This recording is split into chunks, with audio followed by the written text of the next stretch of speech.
Hi everyone, David Aragona and Mike Beer here, taking a look at the DRF Wednesday race of the day, which comes at Churchill Downs. Race 7 on that Wednesday card is an allowance optional claimer. $175,000 is the optional claiming price. This one going a mile and the 16th distance for the older runners on the dirt. And Mike, we've got a field of 8 entered for this race. Probably going to go with at most 7 because the number 2 Trademark has run since entries were taken for this race. Yeah, exactly. This is a pretty good field, though. Like for high-priced allowance optional claimer. I mean, for the most part, these are stakes horses, David. Just about all these horses have stakes credentials. It feels like a very, very well-matched field too, because I don't feel like the horse who's the morning line favorite is such a standout here.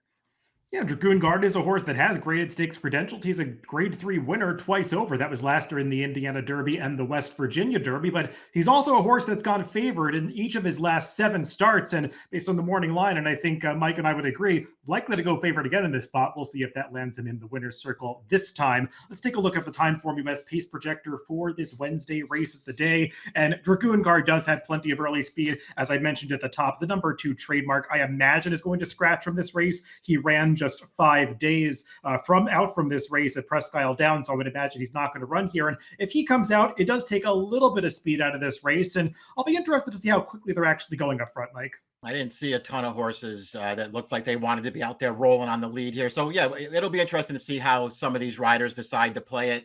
It does feel like Dragoon Guard, sort of wants to be forward. He doesn't need the lead, David, but he'll want to be forward here. So I expect he comes out of there running a little bit. I think maybe the key to the pace here is the horse that's drawn to the rail, Speed Bias. I don't look at him as a speed horse necessarily, but he does leave the gate running oftentimes. And this is a great post for this horse. I'm glad you brought him up because he's a horse that I could see getting involved in this pace if they don't go that quickly up front. He doesn't have the early speed that he once possessed, but he is a horse that really is only successful, but he's forward early in his races. We'll see if he could get there. With this being the DRF race of the day, you do note you can get free past performances for this and every single race of the day. Just head on over to that race of the day page at DRF.com to take advantage of free all-access past performances. Let's begin with that potential pace horse that we were just discussing, the number 1 Speed Bias. And clearly, Mike, he's not in the form that he had achieved back in 2023 to 2024 when he was running some buyers in the mid-90s, even getting up to the triple digits at one point in his career. He's tailed off since then. He did show some signs of life, too, back at Horseshoe Indy when he was facing a weaker allowance optional claiming field in this one, but at least he regained some of that early speed. He took a challenge in mid-stretch from a horse native land who is talented when he gets the right trip on his day, and I like the way that Speed Bias battled back inside of that foe. And last time, Mike, in that stakes race, he just never had a chance getting hung wide every step of the way. Yeah, I don't care about that race. He's just not really a graded stakes horse anyway. I mean, if you go back to 2023, he did run competitively in a couple of graded stakes races, but he's not really that kind of a horse. If you pick apart his PPs, though, even recently, where his form doesn't look that great, but if you pick him apart, the last 4 times that they ran this horse in these allowance optional claiming races, 2 wins. He missed by a neck off the layoff in one of those when he finished 3rd. So, I mean, this is the right level to run this horse at. As we already talked about, he's got the right running style for this race. He's got a great post position. I'm not a big fan of this horse. I've never really liked him, David, but 30-1 on the morning line for this horse is ridiculous. He can win this race. And if he's any kind of a big price, you just have to use him. Yeah, I don't think he's going to be 30-1 in this race, but he's probably going to be double digits given the complexion of this field. And I'll just note about that racetrack he was running over last time on July 5th. That was Indiana Derby Day. A lot of chatter about there being a speed bias that day. I did look it up in Formulator. 7 of the 8 dirt winners won in gate-to-wire fashion. The only one that didn't was Indiana Oaks winner Clico, who did come back to win the Cotillion last Saturday.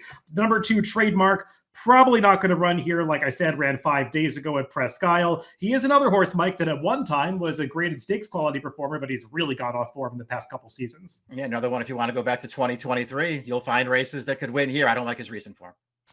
The number 3, Honor Marie, another horse continuing with the theme, trying to get back to some of his better races from last season when he was on the Kentucky Derby trail. Actually attracted some support in that run for the Roses, getting bet down to 14-1. Never really made it against the top 3-year-olds in the season last year. Since coming back for his 4-year-old campaign, Mike, it's been kind of up and down. He did run a nice race to get the job done in the Isaac Murphy, but that was going 1.5 miles to back at Churchill Downs. And his recent races over these conventional route distances have just been pretty uninspiring. Yeah, exactly. I mean, even if you want to say too, he was off the layoff in the first one there at Oaklawn Park against a good field. So maybe he needed that race. And then last time he was in a grade 2 where it just felt like maybe he was overmatched. But man, he didn't show any signs of life in either of those races. I don't know.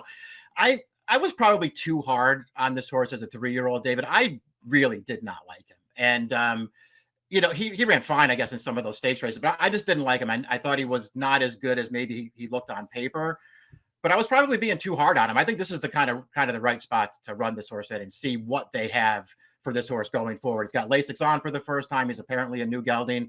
I'm not totally dismissing his chances. And even as I say that, if he is around that 5-1 morning line, I'm probably not betting him either. It's the right level for him, but he has no early speed whatsoever, and that could be a problem given that favors front runners projection we saw from the pace projector. The number 4, Dragoon Guard. I mean, Mike, he's probably been overbet a few times during his career, going favorite almost every time, but you have to admire his consistency. I mean, when you look at his Beyer speed figures, not only has he increased them in every single start, either matching or improving on his Beyer every single time out in all 8 of his races, but in his last 6, he's run Beyers in that pocket between 91 and 93. He's just the picture of consistency. He's probably not going to win any grade 2 or grade 1 races down the line. So this is the kind of race he belongs in. I just, watching his last race, and we'll take a look at the replay a bit later when we get to the winner, best actor, I didn't think he had a big excuse to lose that race at a short price. Yeah, I'm with you on that. I just don't like that race overall. Yeah. And he certainly didn't have any excuse in that. I mean, he was getting a perfect trip around the track in there. Took over around the final turn and just, to me, just wasn't good enough to win. It's not like it was a terrible performance.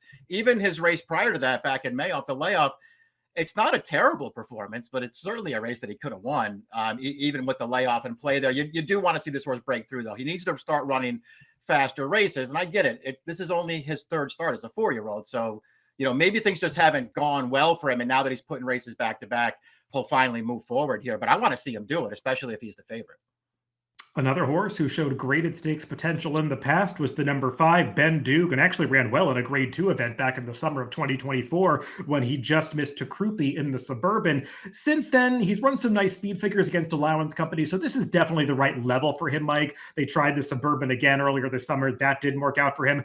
I just don't love his last race at Parks, and maybe the fact that it's at Parks is an excuse that's sort of built in, but it seemed like he had that race won at the top of the stretch when he ranged up, and he just failed to finish it off through the lane, actually got passed at the end by a winner who completely blew the start. So that left a bad taste in my mouth, but this is the right kind of spot for him. I agree. He flattened out at the end of that race last time, which I don't know. I was a little disappointed too, and I was trying to excuse it too, David, because he was pretty much wide around the final turn. Yeah. The runner-up got a rail run, and then the winner came up the inside too. So I was trying to say, maybe being outside wasn't a good thing for him.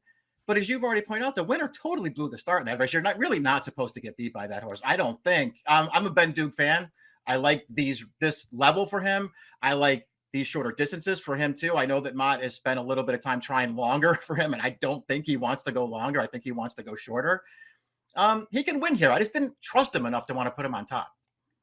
We mentioned Dragoon Guard losing that race at Horseshoe Indy at a short price. We'll take a look at the stretch run of the race, as the horse that upsets him on this day is the number 6, Best Actor. I think they're actually the exact same saddle towel numbers in this race as they are in this Wednesday race of the day that we're taking a look at here, as Best Actor ranges up on the outside of the gray Dragoon Guard. And Dragoon Guard just fails to fight him off at a very short price, as Best Actor is able to forge on by. And Mike, this is a horse that had shown talent in the past when he was previously in the Brad Cox stable. His form's been a little more inconsistent since getting switched over to trainer Ed Moser Jr., but he has run some mid-90s Beyers on occasion. It did last time. Just don't know if I totally trust him to put those races back to back. I don't either. It's not like he's going to be some kind of great price in here either. I don't like that race that these two horses are coming out of. They both ran the races that they ran. I really liked the ride that Best Actor got in there. His rider knew that Dragoon Guard was the horse to beat, and just followed him around the track and gunned him down. I just don't like his form, and I don't like that race that they're coming out of. They're probably going to be among the 2 favorites, and I'm looking elsewhere.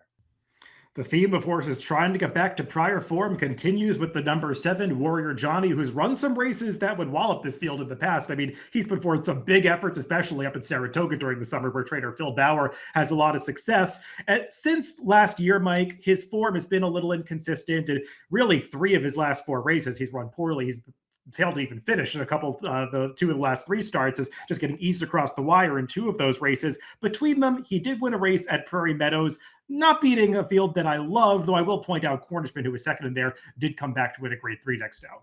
Yeah, that horse did come back and run really well in its next start. And it's not like Warrior Johnny got lucky to beat that horse either. I mean, he was just clearly best in that race, but that's kind of been the story of Warrior Johnny's life. When he's good, he's really good. And his good race can beat horses like this. There are just races on his card that are just inexplicable for some reason, where he just doesn't show up. So that makes him, hard to really trust. But he's just, to me, a really nice fit in this race. He's got a great running style because he's really versatile. You can put him close to the pace, or you can take him back, and he's fine either way. And he's probably going to be a fair price in this race, David. So I could easily make a case for this horse. Yeah, I find him a tough horse to trust, but you're right. And maybe the recent poor efforts will inflate the price a little bit on Warrior Johnny. The number 8, Notary, another horse who's got some races going back to the end of 2023 and the beginning of 2024 that would make him very tough against this field. I actually liked him when he ran in that Razorback of the grade 3 event back in February of 24. And he kind of ranged up like he was going to win the race, failed to see it out at the end. Maybe we saw the beginnings of the layoff that materialized after that. And he's been off for a very long time coming into the summer. But he did come back last time at Prairie Meadows, not facing a particularly strong field. We'll take a look at the stretchment of this race. And Mike, when I watch this, it's kind of typical Notary when you go back and watch some of his prior races. He is not the horse with the most heart. I mean, he'll get there on pure talent, doesn't always want to fight for the finish. And you kind of see him flicking his ears back and forth. That's really him. He looks like he's a little goofy out there, and he's kind of playing around with a horse that's probably inferior to him, ultimately gets the job done. At this stage of his career, Mike, I just don't know if I trust him to take the speed figure step forward that he's going to need to beat a field of this quality. That's what I'm worried about too. I don't really care about the margin necessarily of his last race, because it did seem like he kind of won it, easier than it might look on paper. He also got a perfect trip in that race. Really, really good ride there to back out of like a potential speed duel and just wind up in a perfect trip. I mean, listen, I'm not betting him in here, but he's another one. He's got races that would make him really competitive in here, and he's probably going to be a good price.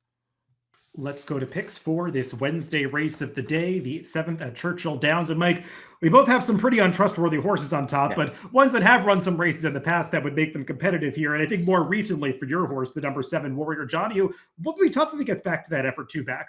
Took a long look at your top pick, and I have him in there as well. I really wanted to put Bendoog on top, and I couldn't quite get there, especially when I started thinking about how this race was maybe going to get better. It just feels like Bendoog won't be enough of a price for me.